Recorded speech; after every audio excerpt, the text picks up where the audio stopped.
I woke up before the sun today, not because I had somewhere to go or someone waiting for me, but because my body still remembers a lifetime of waking early for someone else. The house was quiet in a way that only old houses know how to be. Not empty, not lonely, just still, like it was holding its breath. I put the kettle on out of habit. That muscle memory never quite leaves you. I poured the tea, sat at the small kitchen table, and watched the steam rise and vanish.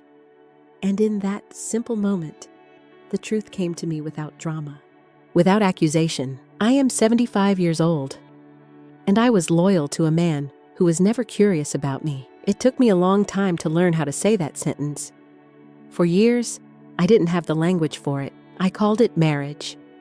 Commitment, stability, doing the right thing. But age strips words of their softness. What's left is accuracy. He was not a bad man. I want to say that clearly. He didn't raise his voice. He didn't disappear. He didn't betray me in ways that would make a clean story. In some ways, that made it harder. He worked hard. He paid the bills on time. He remembered birthdays. Mostly, he sat beside me at weddings and funerals and hospital waiting rooms. From the outside, we looked solid, dependable, like a couple who had made it. People admired our longevity.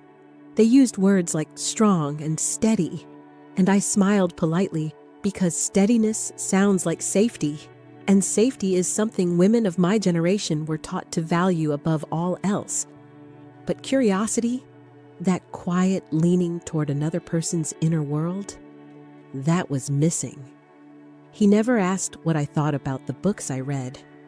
He didn't ask why certain songs made me suddenly quiet. He never wondered where my mind went when I stared out the window a little too long.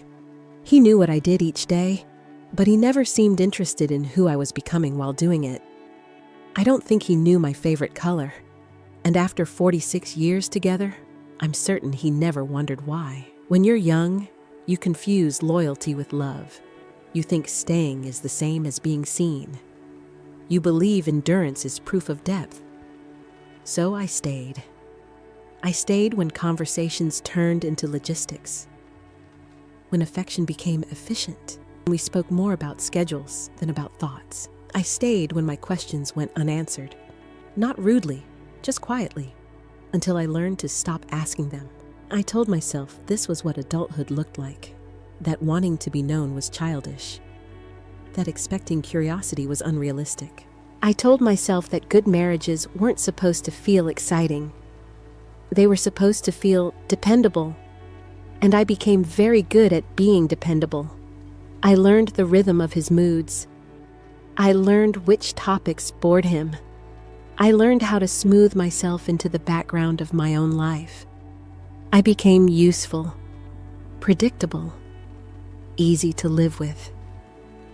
What I didn't learn until much later, there was no dramatic breaking point, no single argument I can point to and say, that's when everything changed. That's the part people don't talk about. Some marriages don't break, they slowly thin, they wear away through small omissions. Unasked questions, unnoticed silences, years of being loved in theory and overlooked in practice. I remember one afternoon clearly. It stays with me because of how ordinary it was. We were sitting in the living room, sunlight falling across the carpet. I had just finished a book that moved me deeply. It stirred memories I hadn't thought about in years. I started to tell him about it. Not the plot, just how it made me feel. He listened for a moment, nodded politely, and then interrupted to talk about the weather changing. Not unkindly, not dismissively, just elsewhere. I stopped mid-sentence.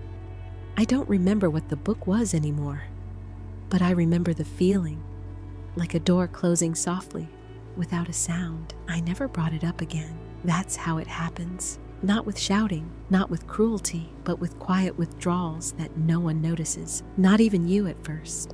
At 75, I can see how much of myself I folded away to keep the peace. Opinions, curiosities, parts of my inner life that learned to live without witnesses.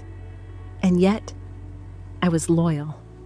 I stayed through illnesses, his and mine, through money worries, through seasons when love felt more like duty than desire. I honored the vows, not just the ones we spoke, but the unspoken ones too. The vow to endure, the vow to make it work, the vow to place stability above selfhood. People think loyalty is loud. They think it looks like grand gestures. But most of the time, loyalty is silent. It looks like choosing not to leave even when staying costs you pieces of yourself you can't easily name. Now, I want to be clear about something. This is not bitterness. Anger burns hot and fast. What I feel now is cooler, heavier, more settled. It's grief, not just for what I lost, but for what I never knew I was allowed to ask for. When he passed, people expected me to be devastated, and I was, in ways I hadn't anticipated, but something else surprised me too. Space. A quiet opened up that I had never known. A quiet where my thoughts didn't have to compete with someone else's indifference. For the first time in decades, no one needed me to be consistent. No one expected me to be the same person tomorrow that I was yesterday. And in that stillness, a gentle question appeared. Who am I when no one is overlooking me? That question didn't arrive with answers. It arrived with patience. I'm still answering it. I'm discovering things about myself now that would have startled my younger self. I like walking without a destination. I like reading slowly, rereading the same paragraph just because it feels true. I like sitting in silence without feeling the need to fill it. I've learned that my curiosity never disappeared. It simply had nowhere to land. And perhaps the hardest truth of all, he didn't refuse to know me.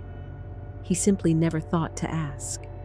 And I accepted that because I thought love meant patience, not reciprocity. If you're listening to this and you're younger than me, please hear this gently. Loyalty is beautiful, but it should never require you to disappear.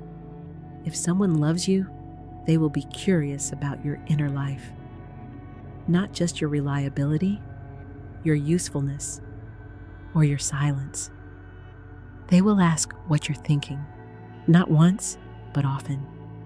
They will notice when your joy dims. They will want to know who you are becoming, not just who you've been. At 75, I don't regret loving him. Love given honestly is never wasted.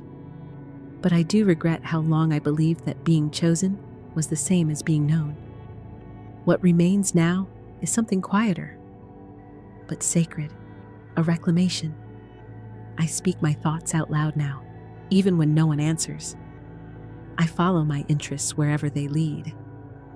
I ask myself the questions I once thought didn't matter, and I listen. There is a late life freedom in no longer shrinking to be acceptable. I don't need to be impressive anymore.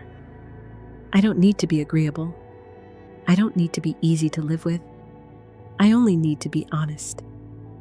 And honesty, it turns out, is a form of loyalty too, the kind we owe ourselves. If you're sitting beside someone tonight, ask them something you've never asked before. And if no one is sitting beside you, ask yourself. Curiosity, even late, brings life back into the room. Thank you for sitting with me for a while. If this spoke to you, share it with someone who might need the reminder. And if you feel like it, leave a comment. Tell me, when was the last time someone was truly curious about you? I read every word. It makes this quiet feel a little more alive.